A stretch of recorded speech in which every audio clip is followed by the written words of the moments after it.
بسم اللہ والسلام علی رسول اللہ۔ اچھا، درس نظامی کے میرے ایک اسٹوڈنٹ ہیں، انہوں نے سوال کیا ہے کہ یہ جو قرآن مجید کی صورتوں کے شروع میں حروف مقطعات ہوتے ہیں، اس حوالے سے ہمارا کیا عقیدہ اور ان کا کیا مطلب ہوتا ہے؟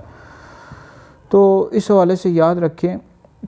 یہ جو قرآن مجید کی صورتوں کے شروع میں حروف مقطعات ہوتے ہیں، جیسے الف لام میم ہا میم عین سین قاف طہ یاسین،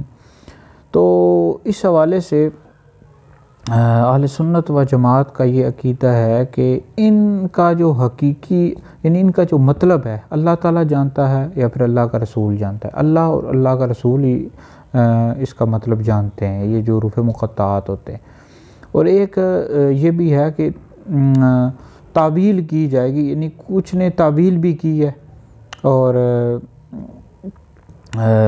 جیسے کہ کچھ صحابہ نے بتایا بھی ہے کہ الف سے مراد اللہ، لام سے مراد جبریل، میم سے مراد محمد ہے، تو یہ تعویل کے ذریعے بتایا گیا ہے، لیکن حقیقت میں ان کا معنی اور مطلب اللہ جانتا ہے اور اللہ کا رسول جانتا ہے۔ بہرحال یہ حروف مقطعات